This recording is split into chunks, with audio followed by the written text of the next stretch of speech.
तर ऐकू पृथ्वीराज चौहान आणि संयोगिता. 12व्या शतकाच्या पूर्वार्धात दिल्लीच्या सिंहासनावर राजा अनंगपाळ विराजमान होता. त्याच्या 2 मुलींपैकी थोरल्या मुलीचा कमलादेवीचा विवाह अजमेरच्या सोमेश्वर नावाच्या राजासोबत झाला होता. धाकटीचा विवाह कनौजच्या विजयपाल नावाच्या राजासोबत झाला होता. थोरलीच्या पुत्राचे नाव पृथ्वीराज होते व धाकटीच्या पुत्राचे नाव जयचंद होते. पृथ्वीराज व जयचंद ही मावस भावंडे होती.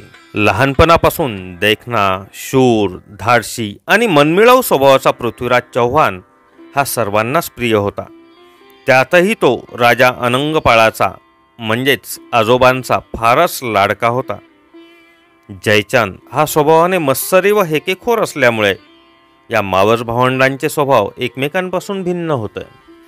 आपण वयाने पृथ्वीराजपेक्षा बरेच मोठे असूनही आपल्याकडे विशेष लक्ष दिले जात नाही, ही गोष्ट जयचंदाच्या मनास बोचत असे. परिणामस्वरूप पृथ्वीराजास प्रतिस्पर्धी समजून तो पृथ्वीराजाचा द्वेष करू लागला. जयचंदास अत्यंत सुंदर मुलगी असून तिचे नाव संयोगिता होते. पित्यापेक्षा ती पूर्णतः भिन्न स्वभावाची होती. दिसावयास अत्यंत सुंदर, गौरवर्णीय, अत्यंत आकर्षक बांध्याची ही संयोगिता आपल्या लाघवी स्वभावामुळे सर्वांनाच प्रिय असे. पृथ्वीराज कोरेश्वरच्या महादेवाच्या यात्रेस नेहमीच जात असे. स्वभावाने मनमिळाऊ असल्यामुळे सोबत मित्रांचा गराडा नेहमीच असे. एकदा यात्रेत पृथ्वीराजाच्या नजरेस एक देखणी मुलगी पडली. तिच्या सौंदर्याने जणू त्याला मोहिनीच घातली. त्याची नजर तिलाच शोधू लागली. त्याची पावले नकळत तिच्या दिशेने वळू लागली. ती कोण असेल, कुठे राहत असेल इत्यादी प्रश्नांभोवती त्याचे मन फिरू लागले. एक मुलगा आपल्याकडे सारखा पाहतो आहे ही गोष्ट त्या मुलीस कळून चुकली. मुलाचे राजबिंडे रूप तिलाही सुखावून गेले. बऱ्याच प्रयत्नांती तरुण पृथ्वीराजास त्या मुलीचे नाव कळले. ती संयोगिता होती, जयचंद राठोड या कनौजच्या राजाची मुलगी. तिलाही कळले की आपल्याला शोधणारा मुलगा म्हणजे पृथ्वीराज चौहान. एका विचित्र परिस्थितीत आणि वातावरणात ही 2 हृदय परस्परांकडे ओढली गेली होती. ही अनाहूत ओढ दोघांनाही बेचैन करीत होती. यालाच तर प्रेम म्हणतात. स्त्रीचं सौंदर्य पुरुषास वेड लावते, तर पुरुषाचे सामर्थ्य स्त्रीस प्रभावित करते. दोन्ही गोष्टी वेड लावणाऱ्याच असतात, पण हे वेड हवेहवेसे वाटणारे असते आणि ते काहींच्याच वाट्यास येते. पृथ्वीराज आणि संयोगिता एकमेकास वारंवार भेटणे तर शक्यच नव्हते. आपल्या विश्वासू सेवकांमार्फत त्यांचा वार्तालाप होत असे. क्वचित प्रसंगी देवदर्शनाच्या निमित्ताने भेटीचा योगी, पण असे फारच क्वचित. दोघांनीही एकमेकास मनोभावे निवडले होते. त्यांची मूक प्रणय याचना एकमेकास उमजत होती. या प्रेमाची पुरेशी कल्पना जयचंदास येताच तो रागाने बेफाम झाला. मुलीची समजूत घालण्याच्या प्रयत्नात फारसे न पडता त्याने तत्काळ संयोगिताचा स्वयंवर पद्धतीने विवाह करण्याचे ठरविले. राजाघरचे स्वयंवर कनौजच्या शाही राजवाड्यासमोरील मोकळ्या जागेवर टोलेजंग मंडप उभारण्यात आला. शहरभर रंगरंगोटी आणि रोषणाई करण्यात आली. देशभरातील अनेक विवाहोत्सुक राजकुमारांना अगत्याचे निमंत्रण पाठविण्यात आले. त्यांच्या आदरातिथ्यात कोणतीही उणीव राहणार नाही अशी दक्षता घेण्यात आली.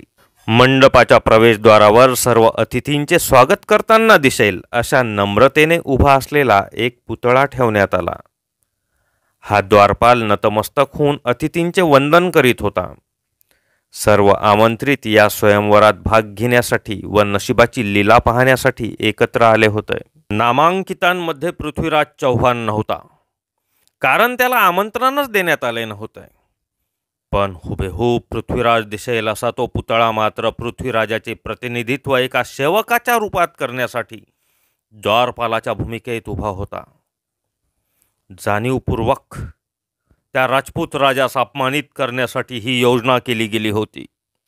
अत्यंत आकर्षक पद्धतीने सजविलेल्या स्वयंवर मंडपात नववधूचा परंपरागत राजपूत पोशाख परिधान करून हातात गुलाब पुष्पांची वरमाला घेऊन संयोगिताने मंडपात प्रवेश केला.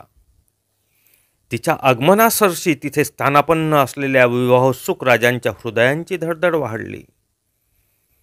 प्रत्येक व्यक्ती स्वतः संभाव्य वराच्या जागी पाहू लागली. क्षणाक्षणाने पुढे सरकणाऱ्या प्रकाश किरणांसोबत संयोगिताचे पाऊल पडू लागले. तिथे हजर असलेल्या नरेशांच्या कर्तृत्वाची माहिती सांगण्यात येऊ लागली. प्रत्येकाची छाती अभिमानाने फुलू लागली. संयोगिताचे पाऊल समोर सरकताच मागे निराशा दिसून नाही. पुढील शासकाच्या चेहऱ्यावर प्रसन्नता झळकू लागे. एका पाठोपाठ एक राज्यकर्त्याच्या समोरून संयोगिता सर्व गोष्टींचे निरीक्षण करून पुढे जाऊ लागली. आशा निराशेच्या या दोलायमान अवस्थेत सर्वच राज्यकर्ते संयोगिताकडे आणि त्या वरमालेकडे डोळे लावून होते. ही वरमाला कोणाच्या गळ्यात पडणार? अत्यंत उत्सुकतेचा हा क्षण कोणाच्या वाट्याला येणार? काही क्षण सर्व स्तब्ध होते. संयोगितेची पावले मंडपात फिरत होती, पण तिचे मन मात्र एका विचारासोबत स्थिर होते. आणि पाहता पाहता ती अत्यंत शीघ्रतेने प्रवेशद्वाराजवळ गेली. तिथे सर्वांच्या स्वागताप्रित्यर्थ उभा असलेला पुतळा तिला भावला. अत्यंत प्रसन्नतेने आणि थोडा लाजून कुणाच्या काही लक्षात येण्याच्या आधी तिने ती वरमाला त्या पुतळ्याच्या गळ्यात घातली. सर्वजण अवाक झाले. इतरांच्या दृष्टीने हा मूर्खपणा होता, पण संयोगिताच्या नजरेत हे शहाणपण होते. आपण मनोमन पृथ्वीराजास वरले असल्याची जाहीर कबुली तिने सर्वांनाच दिली.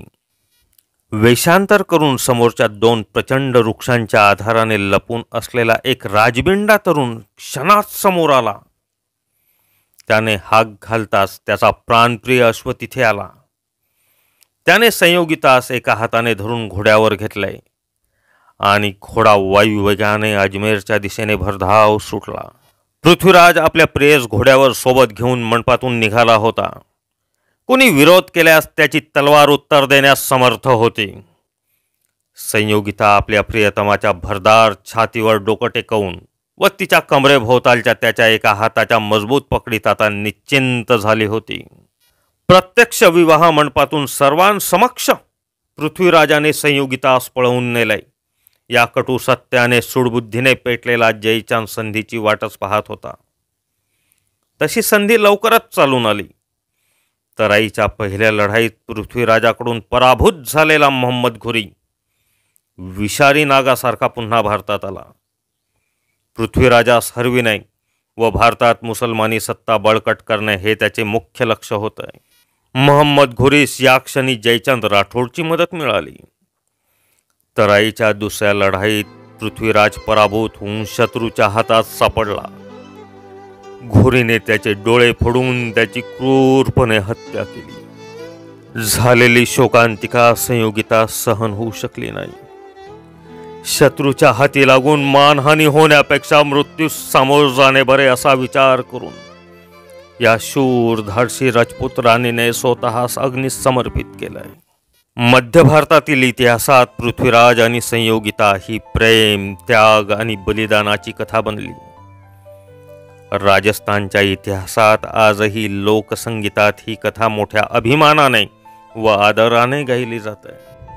धन्यवाद.